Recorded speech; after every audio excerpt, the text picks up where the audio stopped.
আসসালামু আলাইকুম প্রিয় দর্শক, বিপিএলের আরও একটা আপডেট ভিডিওতে আপনাকে স্বাগত। দুর্বার রাজশাহী এবং সিলেট স্ট্রাইকার্সের জন্য সুসংবাদ থাকলেও ঢাকা ক্যাপিটালসের জন্য একটা বড় দুঃসংবাদই রয়েছে। শুরু করছি সিলেট স্ট্রাইকার্সকে দিয়ে। এবারের বিপিএলে সিলেট স্ট্রাইকার্সের অন্যতম সেরা তারকা রাকিম কর্নওয়াল, কিন্তু প্রথম ম্যাচের একাদশে ছিলেন না তিনি। তাই অনেকেরই প্রশ্ন ছিল যে ঠিক তিনি কোন কারণে একাদশে নেই। সেই প্রশ্নের উত্তরটা হলো রাকিম কর্নওয়াল পুরোপুরি ফিট ছিলেন না ম্যাচ খেলার জন্য। তবে আশার কথাটা হচ্ছে এবার তিনি পুরোপুরি ফিট হয়েছেন এবং আগামী ম্যাচে হয়তো তাকে সিলেট স্ট্রাইকার্সের একাদশে দেখা যাবে। সেক্ষেত্রে তিনি সামিউল্লাহ শেনওয়ারিকে রিপ্লেস করবে। দুর্বার রাজশাহীর সমর্থকদের জন্য আপডেটটা হলো, আপনারা অনেকেই জানতে চাচ্ছিলেন বা প্রশ্ন করছিলেন যে বিলাল খান ঠিক কবে আসবে বা তিনি কেন আসছেন না।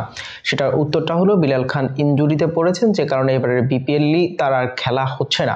তার রিপ্লেস হিসেবে দুর্বার রাজশাহী ওয়েস্ট ইন্ডিজের বলার নাথান এডওয়ার্ডকে দলে ফিরিয়েছিল, কিন্তু আনফর্চুনেটলি ভিসা জটিলতার কারণে তিনিও আসতে পারছেন না। পাকিস্তানের যে দুজন ক্রিকেটারকে দলে ফিরিয়েছিল এনওসি জটিলতায় তারাও আসতে পারছেন না। তবে আসার কথা হলো নতুন করে আরও 3টি দেশে পেসার খোঁজার কাজ চালিয়ে যাচ্ছে দুর্বার রাজশাহীর ম্যানেজমেন্ট।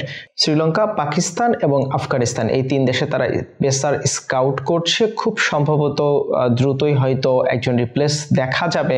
তবে এখন পর্যন্ত যে খবরটা আছে সেটা হচ্ছে শ্রীলঙ্কার একজন পেসারের সাথে কথা হয়েছে, তবে তিনি আইএল টি20 খেলতে যাবেন। সেক্ষেত্রে 2 বা 3টি ম্যাচের জন্য তাকে পাবে দুর্বার রাজশাহী। ঢাকা ক্যাপিটালসের সমর্থকদের জন্য দুঃসংবাদটা হলো, ইতিমধ্যে আপনারা জানেন যে পাকিস্তানের তরুণ top order batter Saim Ayub ইনজুরিতে লম্বা সময়ের জন্য ছিটকে গেছেন।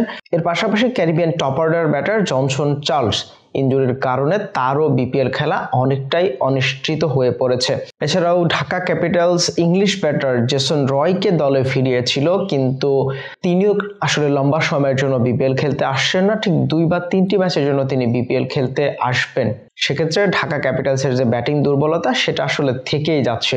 সমাধানের আসলে কোনো উপায় খুঁজে পাচ্ছে না ঢাকা ক্যাপিটালস। প্রিয় দর্শক, এবারের বিপিএলে আপনি কোন দলকে সাপোর্ট করছেন জানিয়ে দিতে পারেন কমেন্টস করে। এছাড়াও বিপিএলের সর্বশেষ আপডেট পেতে সাবস্ক্রাইব করে রাখতে পারেন আমাদের ইউটিউব চ্যানেলটি এবং ফলো দিয়ে রাখতে পারেন আমাদের ফেসবুক পেজটি।